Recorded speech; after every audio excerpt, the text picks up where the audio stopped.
lagi kita dalam siri ketiga bawah tajuk garam, iaitu analisis kualitatif bagi garam. Okey, apa itu analisis kualitatif bagi garam? Analisis kualitatif bagi garam ini adalah satu ujian yang dilakukan untuk menentukan, untuk mengesahkan kehadiran anion dan cation dalam sesuatu jenis garam itu. Okey, contohnya garam.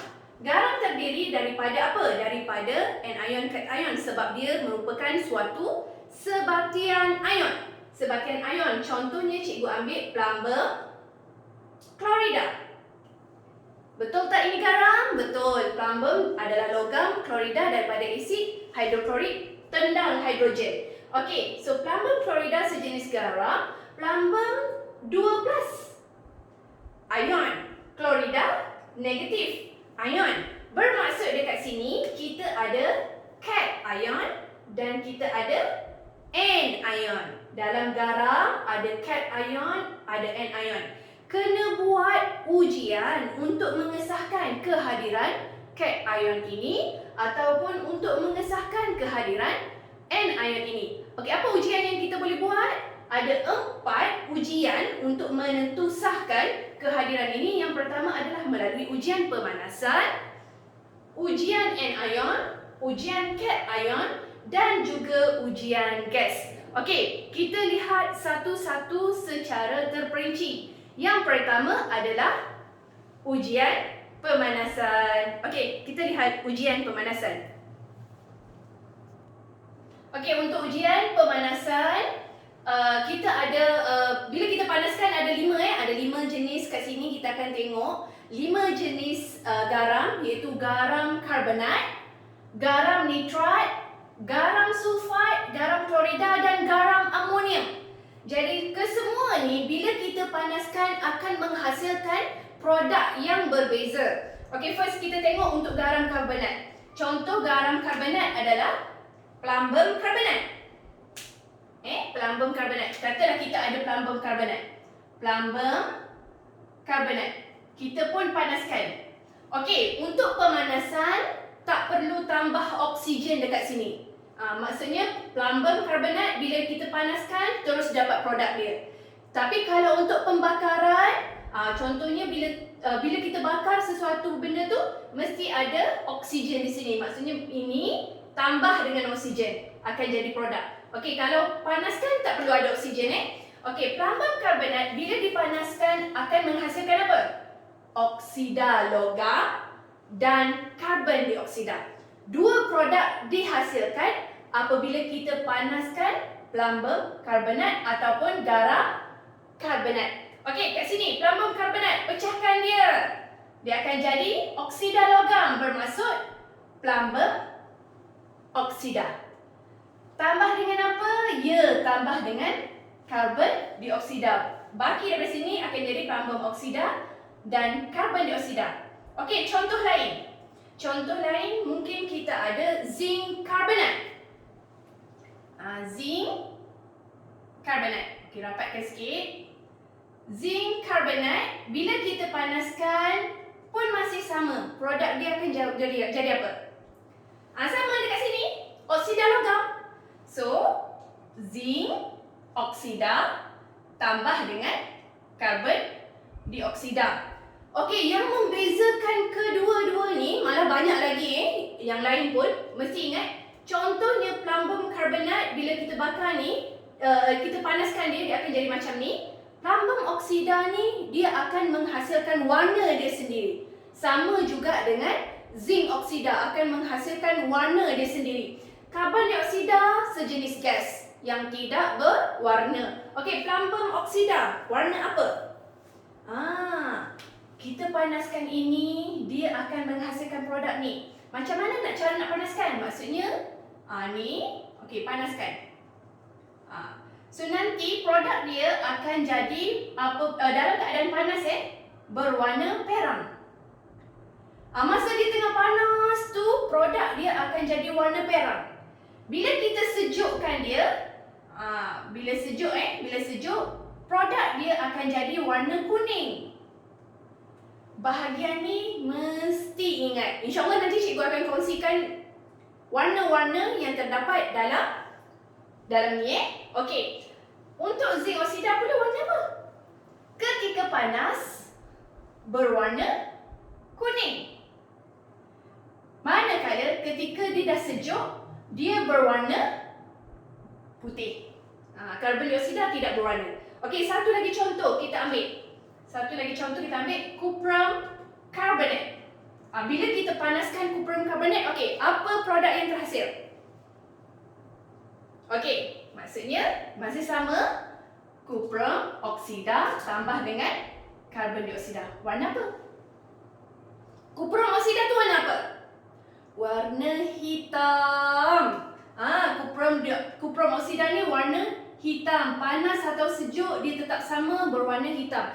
Jadi jenis-jenis warna ni yang membezakan garam apa yang kita panaskan. Contoh plumbum carbonate, bila produk dia, kita lihat pemerhatian dia, kita tengok warna perang ketika dia panas.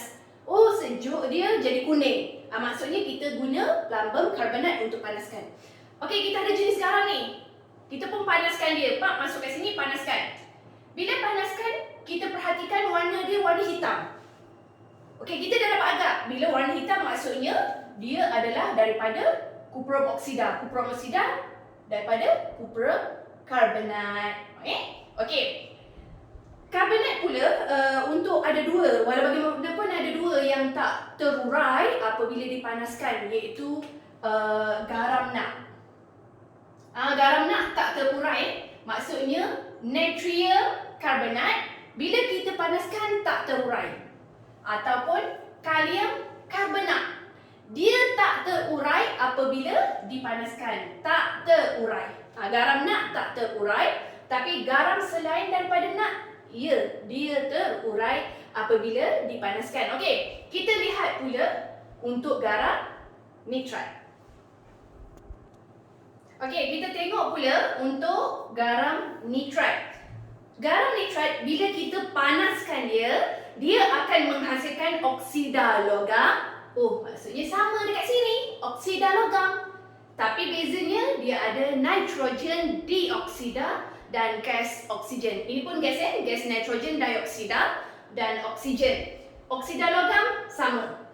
Bezanya bila karbonat dia akan menghasilkan karbon dioksida. Sebab ni nitrat dia adakan NO tu, dia ada sebab tu lah ada kat sini nitrogen dioksida. Cikgu bagi contoh, ambil yang sama kat sini, plumbum carbonate.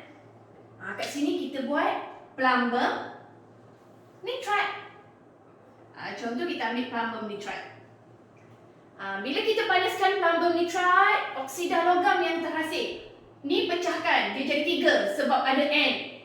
Yang ni terus pecah jadi 2 je, terus jadi karbon dioksida. Tapi yang ni, plumbum oksida. Cara nak ingat dia, plumbum oksida, ada nitrogen, maksudnya mesti ada nitrogen dioksida. Gas nitrogen dioksida dan satu lagi ada oksigen, tapi kena balancekan. Balancekan ni kalau ingat lagi bagus, sebab cara nak balance tu kadang-kadang mengelirukan. Kecuali kalau kita dah terbiasa buat latihan, so tak ada masalah. Okey, PB kat sini ada 1, sedangkan kat sini ada N 2, O 6. Kat sini akan jadi 4. Kerana apa? Kita letak sini 2. Sini pun letak 2. Plumbum 2 supaya oksigen ni jadi 12. Sini 2, 8, 10, 12. Dah settle. Kalau ingat lagi baguslah cara dia ni. Okey, plumbum nitrat bila kita panaskan dia akan jadi oksida logam, nitrogen dioksida dan oksigen. Okey. Plumbum oksida sama tak macam ni? Sama. Maksudnya ketika dia panas, dia berwarna perang. Ketika dia sejuk, dia berwarna kuning. Manakala nitrogen dioksida ni sejenis gas berwarna perang. Akan ada 2 gas lah yang terhasil. Kita akan nampak gas kat situ, gas nitrogen dioksida, dan satu lagi adalah gas oksigen. Macam mana nak kenal pasti gas nitrogen dioksida dan gas oksigen ni? Ataupun gas karbon dioksida? Okey, next cikgu akan bagi untuk ujian gas. Kalau sebelum ni cikgu ada bagi tahu ujian pemanasan, kemudian ada ujian gas. Ujian gas tu untuk menentukan gas apa yang terdapat dalam satu-satu garam. Okey, so plumbum oksida. Contoh kedua kita ambil zinc carbonate ataupun zinc nitrate kat sini zinc nitrate. Pun sama. Dia akan jadi apa? Zinc oksida tambah nitrogen dioksida tambah oksigen.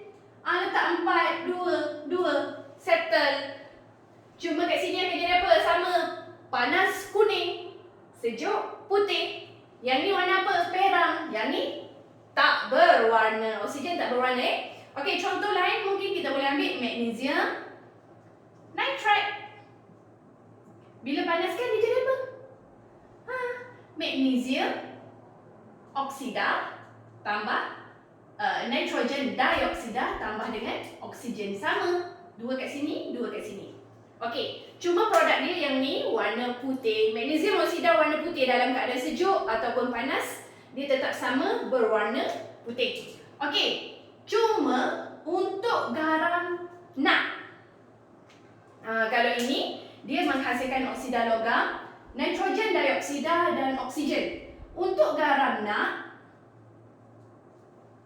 natrium nitrate ataupun kalium nitrate. Apa jadi? Kalau kat sini tak boleh garam NaC tidak terurai. Garam NaC tidak terurai. Contohnya natrium carbonate tidak terurai. Tapi kalau natrium nitrate dia terurai, dia menghasilkan nitrit dan oksigen. Okey, kita tak ulas selanjutlah untuk yang tu. Cuma untuk garam NaC dia akan menghasilkan nitrit dan oksigen. Beza dengan ni, dia akan menghasilkan oksida logam tambah dengan nitrogen dioksida tambah dengan oksigen. Boleh? Okey, seterusnya kita akan masuk pula kepada garam sulfat. Okey, untuk garam sulfat, kebanyakan garam sulfat tidak terurai apabila dipanaskan, kecuali 3 saja. Untuk sulfat ada 3 saja yang boleh dipanaskan. Ada 4 sebenarnya sekali dengan amonium. Kita tengok dulu untuk yang 3 tu garam apa. Okey, garam ferrum sulfat. Ferrum sulfat. Okey, untuk ferrum sulfat bila kita panaskan, dia menghasilkan ferrum oksida. Ferrum oksida. 2 kat sini, 3 kat sini. Ferrum oksida tambah dengan sulfur dioksida, dan sulfur trioksida. Sulfur trioksida.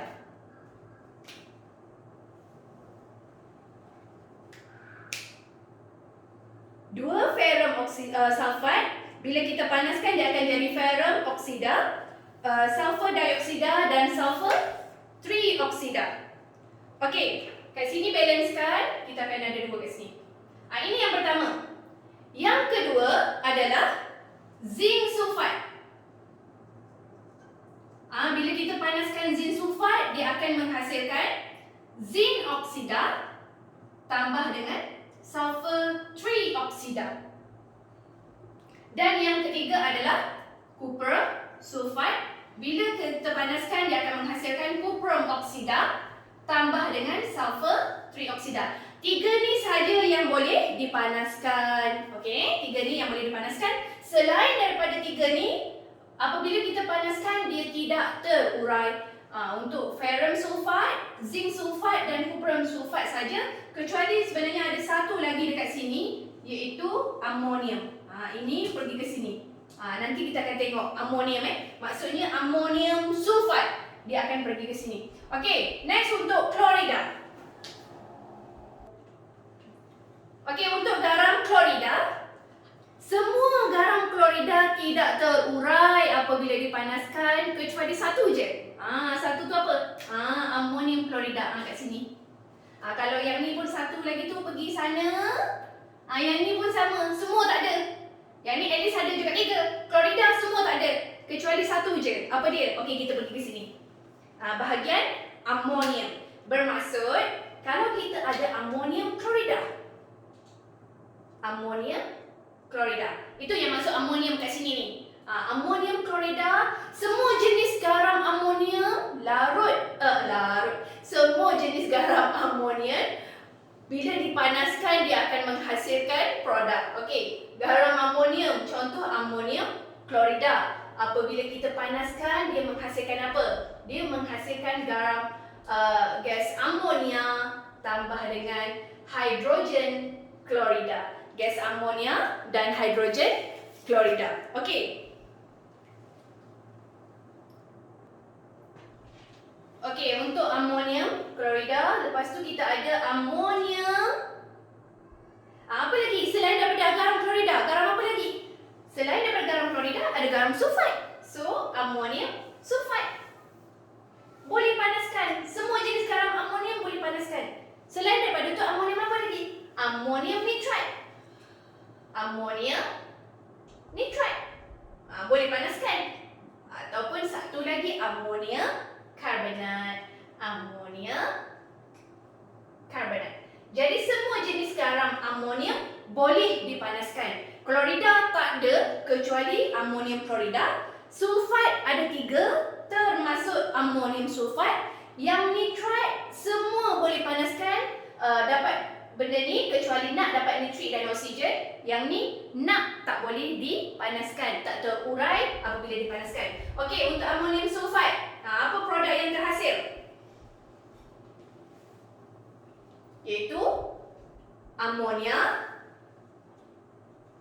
dan H2SO4.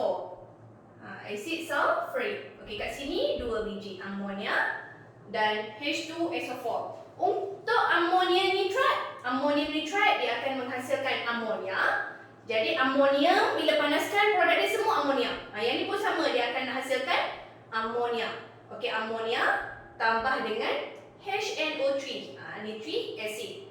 HNO3 yang ni pula akan menghasilkan H2O tambah dengan karbon dioksida. Okey, so ini semua bawah ujian pemanasan. So kena ingatlah, bawah ujian pemanasan ada bawah karbonat, bawah nitrat, sulfat, klorida dan amonium. Okey, boleh untuk ujian pemanasan kita akan pergi kepada ujian yang seterusnya iaitu ujian gas. Okey. Okey, sekarang kita lihat pula ujian gas. Bagi ujian gas terdapat 8 jenis gas. 8 jenis gas yang kita boleh buat untuk menentukan produk apa yang terhasil, gas apa yang terhasil apabila kita buat ujian. Macam tadi kita buat ujian pemanasan kan. So ujian pemanasan yang kita buat tadi akan menghasilkan contohnya tadi gas oksigen. Jadi macam mana nak tentukan gas itu adalah gas oksigen. Sebab dia macam produk tadi yang bila kita panaskan, contohnya kita panaskan plumbum nitrate. Plumbum nitrate, so produk dia akan menghasilkan salah satunya adalah oksigen. Jadi macam mana nak tentukan dia oksigen? Jadi gas oksigen ni boleh ditentukan dengan mendekatkan kayu uji berbara ke mulut tabung uji.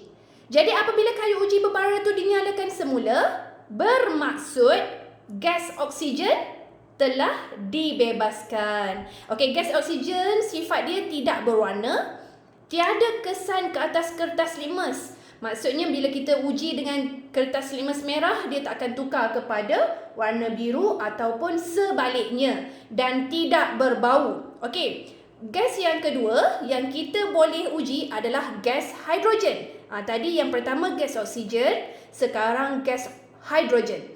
Okey, gas hidrogen sifat dia pun sama, tidak berwarna, tiada kesan kepada kertas litmus dan tidak berbau. Macam mana nak uji dia? Dekatkan kayu uji bernyala ke mulut tabung uji, gas itu terbakar lalu menghasilkan bunyi pop. Okey, bunyi pop itu menunjukkan gas hidrogen telah terhasil. Okey, yang ketiga, gas klorida. Gas klorida sifat dia berwarna kuning kehijauan, manakala bau dia bau sengit. Macam mana nak uji dia? Okey, dekatkan kertas litmus lembap berwarna biru ataupun berwarna merah ke mulut tabung uji. Kertas litmus yang warna biru tadi ataupun warna merah tadi, bila ada gas klorin, dia akan melunturkan warna kertas litmus tadi, menunjukkan kehadiran gas klorin. Okey, gas yang keempat. 1, 2, 3, 4. Okey, gas nitrogen dioksida. Ingat lagi tak tadi, masa kita panaskan plumbum nitride, dia akan menghasilkan gas nitrogen dioksida dan gas oksigen. Salah satunya gas nitrogen dioksida. Warna dia apa? Warna perang. Bau dia sengit dan dia berasid. Maksudnya bila kita dekatkan kertas litmus biru ke mulut tabung uji, kertas litmus itu menjadi warna merah, menunjukkan sifat dia berasid. Okey, ini yang keempat. Sekarang kita lihat pula gas karbon dioksida yang kelima. Okey, gas karbon dioksida. Yang ini hasil dia adalah gas karbon dioksida. Jadi gas karbon dioksida ni kena salurkan gas yang terhasil tu ke dalam air kapur. Air kapur akan menjadi keruh. Sifat dia tak berwarna, tak berbau. Tukar kertas litmus biru ke merah. Kerana apa? Kerana dia adalah berasid. Ini untuk gas karbon dioksida. Bila terhasilnya gas karbon dioksida? Apabila kita panaskan garam karbonat, dia menghasilkan gas karbon dioksida. So boleh uji dia dengan cara macam ni. Okey, seterusnya adalah gas sulfur dioksida. Gas sulfur dioksida tak berwarna, bau sengit. Tukar kertas litmus biru ke merah kerana dia juga berasid. Salurkan gas ke dalam larutan. Yang ni kita salurkan gas ke dalam larutan kalium manganat 7. Berasid. Lalu warna ungu kalium manganat tadi menjadi tidak berwarna. Bermaksud kalau ada gas sulfur dioksida, kita masukkan ke dalam larutan ungu kalium manganat 7, dia akan menjadi tidak berwarna, menunjukkan kehadiran gas sulfur dioksida. Okey, seterusnya adalah gas amonia dan gas hidrogen klorida. Yang ketujuh dan yang ke-8. Okey, gas amonia dia kita sekalikan dengan gas hidrogen klorida. Maksudnya dia diuji bersama-sama. Untuk gas amonia tak berwarna, bau sengit, tukar kertas litmus lembap merah ke biru. Manakala yang ni tak berwarna, bau sengit, tukar kertas litmus lembap biru ke merah. Kerana ini berasid. Manakala ini alkali. Amonia alkali, hidrogen klorida bersifat asid. Bila kita kabungkan kedua-duanya, maksudnya kita celupkan rot kaca ke dalam asid pekat ataupun celupkan rot kaca ke dalam larutan amonia pekat, dekatkan ke dalam tabung uji, wasap putih terhasil. Bila diuji kedua-dua, amonia dan HCl, wasap putih akan terhasil. Okey, dan untuk ke-8 gas. Untuk ujian gas seterusnya, kita akan lihat pula untuk ujian anion. Baik, sekarang kita lihat pula ujian yang ketiga yang boleh kita lakukan, iaitu ujian anion. Apa yang dimaksudkan dengan ujian anion? Ujian anion adalah ujian ke atas anion bagi garam. Ada apa? Ada berapa anion yang kita nak kaji? Ada 4 iaitu anion karbonat bagi garam karbonat, anion nitrat bagi garam nitrat, anion sulfat dan anion bagi klorida. Okey, kita tengok satu per satu. Baik, sekarang tengok untuk larutan ion karbonat. Maksudnya kita nak tahu anion yang hadir itu adalah anion karbonat ataupun daripada garam karbonat. Macam mana nak buat dia? Masukkan garam karbonat ke dalam asid cair. Masukkan garam karbonat. Contoh garam karbonat apa dia? Magnesium karbonat. Magnesium karbonat bila kita masukkan dalam asid, dia akan menghasilkan gas karbon dioksida. Kalau ingat lagi persamaan sebelum ni, maksudnya magnesium karbonat Okey, jadi magnesium, okey kita tengok yang ni contoh dia Contoh persamaan kimia yang kita boleh ambil. Contohnya kita masukkan zinc karbonat ke dalam ni. Zinc karbonat, kita masukkan asid sulfurik. Ini jadi tindak balas apa ya? Tindak balas asid. Tindak balas asid tu yang mana? Ingat balik, tindak balas asid tu yang menghasilkan garam terlarutkan. Ini garam terlarutkan yang terhasil. Ingat balik sebelum ni kita dah belajar apabila zinc karbonat ataupun logam karbonat bila bercampur dengan asid, dia akan menghasil garam terlarutkan, karbon dioksida dan air. Jadi kat sini bila kita campurkan dua ni, dia akan jadi larutan zinc sulfat dan menghasilkan gas karbon dioksida. Gas karbon dioksida tu macam mana nak uji dia pula? Cara dia salur gas terhasil ke dalam air kapur. So apa yang terjadi nanti? Air kapur menjadi keruh. Pemerhatian dia adalah air kapur akan menjadi keruh menunjukkan kehadiran bagi ion karbonat. Ini boleh buat menggunakan tindak balas asid. Jadi asid campur dengan garam karbonat, dia akan menghasilkan gas karbon dioksida. Gas karbon dioksida itu apabila masukkan ke dalam air kapur, dia menjadi keruh menunjukkan kehadiran ion karbonat. Okey, anion seterusnya adalah anion nitrat. Okey, kaedah dia kita masukkan dalam 3 cm cube asid sulfurik cair ke dalam larutan garam nitrat. Dalam ni dah ada ion nitrat. Sebab kita nak tentukan ion nitrat ni, kita masukkan ion nitrat ke dalam ni, kemudian kita masukkan asid sulfurik cair ke dalam ni. Masukkan asid sulfurik cair lebih kurang 3 cm cube. Kemudian kita masukkan pula ferrum 2 sulfat. Tadi masukkan asid sulfurik, sekarang kita masukkan ferrum 2 sulfat ke dalam ni, kemudian goncangkan. Selepas kita goncangkan, kita masukkan asid sulfurik pekat pula. Asid sulfurik pekat dititis perlahan-lahan di tepi tabung uji tanpa goncangan. Kemudian pemerhatian yang kita boleh dapat adalah cincin perang terbentuk di bahagian tengah larutan tersebut. Cincin perang itu adalah sejenis kompleks ion sulfat nitrat ni kat sini. So cincin perang terbentuk menunjukkan kehadiran ion nitrat. Jadi tadi kita tambah apa? Kita tambah asid. Contoh asid sulfurik. Sekarang pun kena tambah apa? Tambah asid juga, iaitu asid sulfurik. Okey, boleh tak yang ni kita nak tambah dengan asid lain? Tak boleh sebab dia hanya sesuai untuk asid sulfurik saja dengan garam ferrum sulfat. Asid sulfurik pekat masuk kemudian. Cara ni mesti ingat, mesti faham, mesti hafal. Okey, so selesai untuk kedua ni. Sekarang kita lihat pula untuk sulfat dan klorida. Baik, bagi ion sulfat.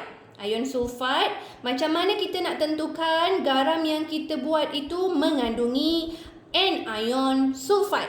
Anion sulfat ni maksudnya garam sulfat. Jadi kita masukkan, kaedahnya masukkan 3 cm cube asid nitrik ke dalam larutan garam sulfat. Maksudnya masukkan ke dalam garam sulfat, masukkan asid nitrik diikuti oleh barium nitrat. Masukkan asid nitrik, kemudian masukkan barium nitrat. Pemendakan putih terbentuk. Bermaksud garam ini terdiri daripada garam sulfat. Okey, persamaan ion dia iaitu barium. Barium ni daripada mana? Daripada barium nitrat. Bermaksud barium ion akan bercampur dengan sulfat. Bercampur dengan sulfat yang ini akan menghasilkan barium sulfat. Barium sulfat ingat tak? Bagi sulfat apa yang tak larut? PCB. Jadi barium sulfat ni tak larut. Tak larut menunjukkan pemendakan putih berada di bawah tabung uji. Mendakan putih itu adalah barium sulfat. Okey. Boleh tak kita masukkan selain daripada asid nitrik? Contohnya kita masukkan asid hidroklorik. Boleh, tak ada masalah. Tapi bila kita masukkan asid hidroklorik, untuk barium nitrat ni pun kena tukar jadi barium klorida. Asid nitrik, barium nitrat. Asid hidroklorik, barium klorida. Supaya dia akan jadi sama, seimbang. Nitrit dengan nitrit, klorida dengan klorida. Tapi boleh tak masuk asid sulfrik? Tak boleh. Kenapa? Dia akan jadi dia punya proses dia akan jadi positif. Tak ada tindak balas sebab sini pun memang dah sulfat. Kita nak uji sulfat, kita masukkan asid sulfrik, tak boleh. Masukkan selain daripada asid sulfrik, tak ada masalah. Okey, yang seterusnya adalah ion klorida. Nak tentukan garam yang ada itu adalah garam klorida, kita masukkan 3 cm3 asid ke dalam larutan garam sulfat. Ini diikuti larutan argentum nitrite. Okey, persamaan ion dia sebab ada Ag+. Ag+ ni daripada mana? Daripada argentum nitrite. Argentum nitrite campur dengan sulfuric ni. Okey. Ini ada typing error kat sini ni. Ag+ tambah dengan klorida ion sepatutnya klorida ion. Dekat sini akan jadi klorida ion. Klorida ion tu produk dia akan terhasil AgCl. Ingat lagi tak untuk AgCl ni? Maksudnya bawah klorida apa yang tak larut? Klorida, cek, pah, plumbum, argentum. Jadi argentum klorida tak larut. Mendakan putih terbentuk. Dekat sini mendakan putih terbentuk sama juga dengan yang ini. Mendakan putih terbentuk. Ini untuk sulfat, ini untuk klorida. Jadi sulfat akan terbentuk barium sulfat, manakala klorida akan terbentuk argentum klorida. Masukkan asid nitrit dengan argentum nitrite. Boleh tak kita nak masukkan asid klorida? Asid hidroklorik? Tak boleh. Kenapa tak boleh masukkan asid hidroklorik? Kerana dia akan sama result dia dengan klorida ni. Kita dah nak uji klorida, kita tak boleh masukkan asid hidroklorik. Okey. So sekarang ni dah settle untuk 4 anion. Jadi kita nak uji 4 ion, iaitu karbonat, nitrat, sulfat dan klorida. Keempat-empat ni memerlukan asid. Contoh tadi karbonat kita masukkan asid sulfrik. Untuk yang ini pun ada asid sulfrik. Untuk yang ni kita masukkan asid nitrit. Yang ni pun sama, kita masukkan asid nitrit. Okey, selesai untuk anion. Seterusnya kita lihat pula bahagian cation.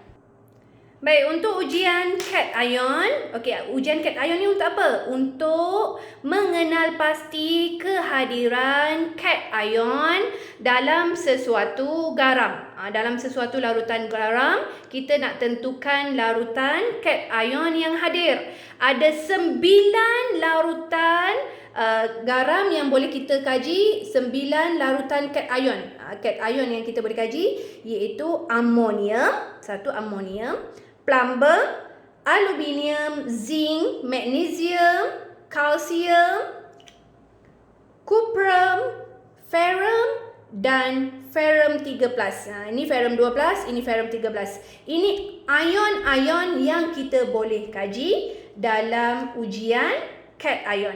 Terdapat 2 jenis yang ujian yang kita boleh lakukan, iaitu dengan menggunakan larutan natrium hidroksida ataupun menggunakan larutan amonia. Okey, kita lihat kalau ianya menggunakan larutan natrium hidroksida. Contohnya masukkan sedikit larutan natrium hidroksida ke dalam tabung uji. Tabung uji ni pula mengandungi amonium. Ada 9 tabung uji, maksudnya ada 9 tabung uji yang mengandungi amonium, mengandungi plumbum ion, aluminium ion, zinc ion, magnesium ion, kalsium ion, cuprum ion, ferrum 2+ ion dan ferrum 3+ ion. Masukkan darab kat sini 9 tabung uji. Kita masukkan natrium hidroksida sikit. Bila kita masukkan natrium hidroksida, tiada mendakan bagi amonium. Maksudnya amonium akan terhasil macam ni, tak ada mendakan. Tapi untuk PAZ MC, PAZ MC, PAZ MC terdapat mendakan putih di bahagian bawah tabung uji. Kemudian bagi mendakan berwarna, untuk cuprum ion dia jadi warna biru, untuk ferrum 2+ dia jadi warna hijau, manakala untuk ferrum 3+ dia jadi warna perang. Yang ini maksudnya bila kita masukkan natrium hidroksida, dia akan jadi tiada mendakan putih dan mendakan berwarna. Okey, bila kita masukkan berlebihan, apa jadi? Bila masukkan berlebihan, ini pun sama, tiada mendakan lagi. Tapi kita boleh uji, ingat tak sebelum ni amonium, kita boleh uji dengan HCl, dia akan membebaskan gas amonia lah. Okey, kemudian yang ini pula, bila kita masukkan dia berlebihan, masukkan natrium hidroksida secara berlebihan, mendakan yang tadi sepatutnya ada mendakan, tapi dia larut. Siapa yang larut? PAZ. Lulus. Mendakan dia larut, lulus, dia lepas. PAZ ni dia lepas. Maksudnya daripada ada mendakan tadi, terus melarut apabila kita masukkan natrium hidroksida berlebihan. Tapi MC, untuk MC iaitu magnesium dan kalsium ion, tak larut. Masih lagi ada mendakan putih. Ini kena ingat ni. Ini masuk dalam natrium hidroksida. Kemudian mendakan berwarna kekal, tidak berubah. Tidak berubah maksudnya dia kekal berwarna biru, hijau dan perang masing-masing. Okey, seterusnya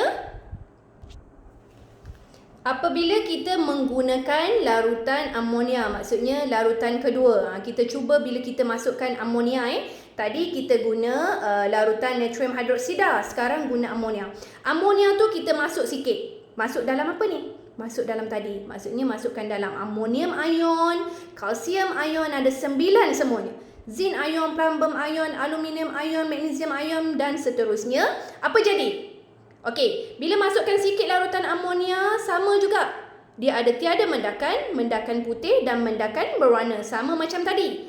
Bezanya kat sini, untuk tiada mendakan, dia ada amonium dan kalsium. Kalau tadi, dia ada amonium saja. Sekarang, apabila kita menggunakan larutan amonia, amonium dan kalsium tiada mendakan. Maksudnya larut sepenuhnya. Masuk sikit pun dah larut dah. Masuk sikit pun dah larut dah untuk amonium dan kalsium.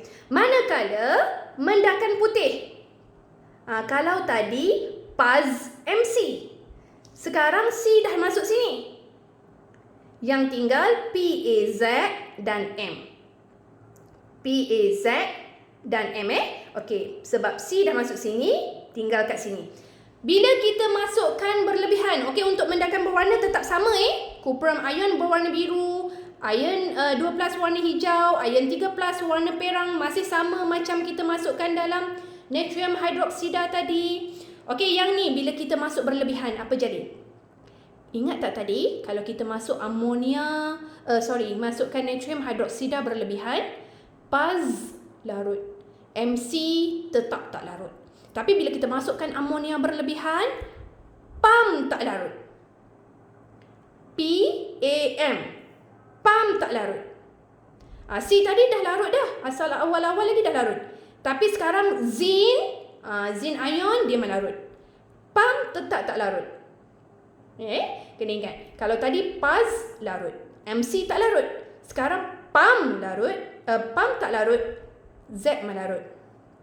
Maksudnya plumbum dan aluminium kekal tidak larut bagi kedua-dua sekali.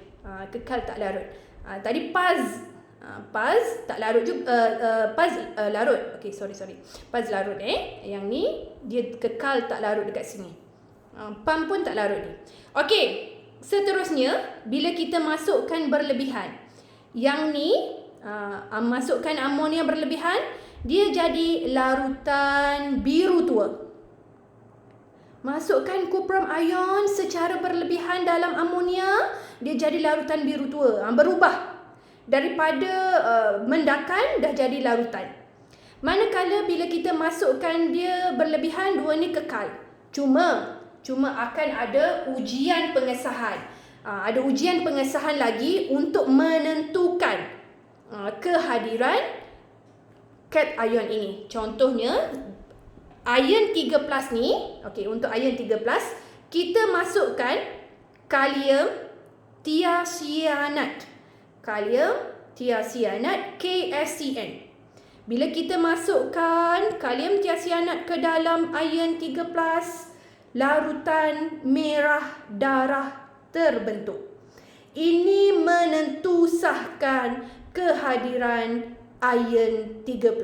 Macam mana nak tentusahkan kehadiran ion 3+? Masukkan kalium thiocyanate ni. So dia akan jadi larutan merah darah.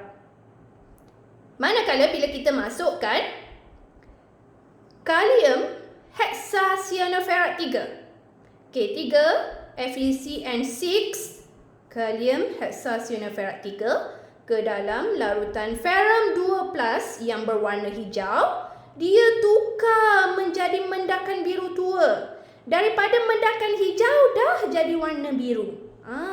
Hijau tukar biru. Perang jadi merah darah. Manakala biru yang ini jadi larutan biru tua. Itu ujian pengesahan dia. Okey, selain daripada tu, kita masukkan Ki, kalium iodida, ke dalam Pb2+ dan aluminium 3+. Bila kita masukkan Ki, yang ini mendakan menjadi larut. Manakala bila kita masukkan dia ke dalam yang ini, dia menjadi mendakan kuning. Hanya larut bila panas. Waktu sejuk dia jadi mendakan kuning. Plumbum 2+, masukkan Ki, dia jadi mendakan kuning. Ini juga ujian pengesahan untuk menentukan kehadiran cation dalam suatu garam. Yang ini tiada, yang ini pun tiada. Manakala amonium, kita masukkan reagent Nestlers. Reagent Nestlers ni akan menjadi mendakan perang. Bila masukkan reagent Nestler, dia akan menjadi mendakan perang. Okey. So ada 1, 2, 3, 4, 5, 6 ujian pengesahan yang perlu ingat. Ada 6 ujian pengesahan yang perlu ingat macam mana dia boleh berubah-ubah ni. Okey. Jadi kita telah tengok bahagian ujian-ujian yang terlibat dalam analisis kualitatif garam. Okey, dalam analisis kualitatif garam tadi, kita ada ujian pemanasan, ujian gas, ujian anion dan ujian cation. Okey, ujian pemanasan kita dah belajar pasal bila kita panaskan garam karbonat. Bila kita panaskan apa lagi? Garam nitrate. Kemudian ada sulfat, ada klorida. Yang ini combinekan sekali iaitu garam amonium. Bila kita panaskan, apa produk yang terhasil? Kena ingat, kena faham Seterusnya ujian gas.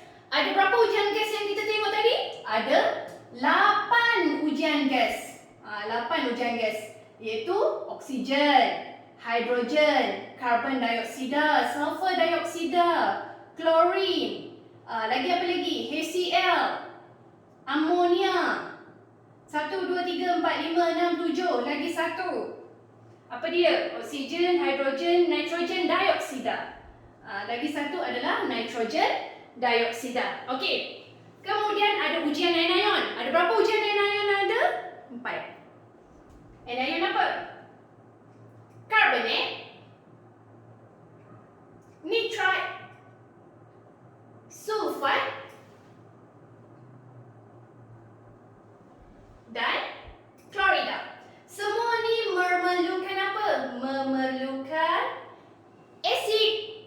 Maksudnya kalau nak masukkan ni, kena masukkan asid. Ini pun sama. Biasanya kita guna ni H2SO4. Macam tadi H2SO4. Yang ni kita masukkan nitrat, asid nitrik. Produk dia akan jadi mendakan putih. Semua ni kena ingat. Manakala kalau nitrat ni mendakan perang, yang ni akan menghasilkan karbon dioksida. Okey, untuk ujian Cation, ada berapa cation?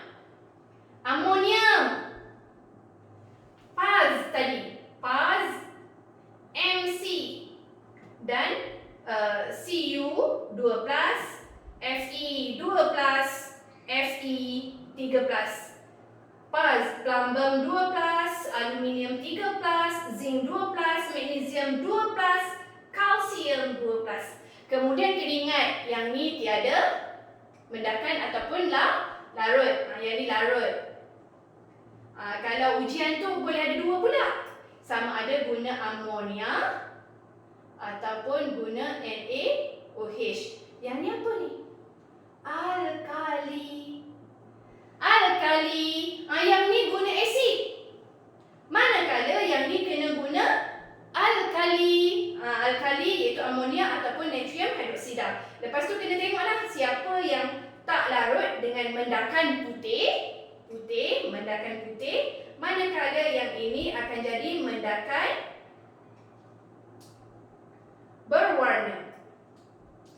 Kemudian ada ujian-ujian pengesahan yang terlibat yang telah kita bincangkan tadi. Okey?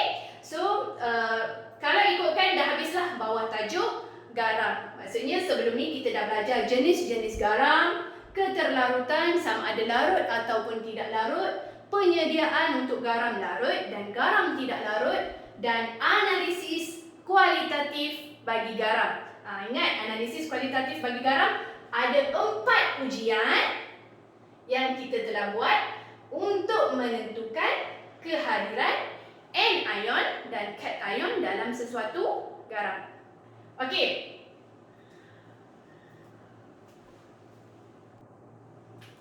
Okey, jadi kita akan jumpa lagi dalam next video, next chapter, insya-Allah akan berjumpa lagi dengan Cikgu Sabaria. Okey, setakat ini dulu untuk 3 siri bagi tajuk garam. Okey, Assalamualaikum warahmatullahi wabarakatuh dan salam sejahtera. Bye.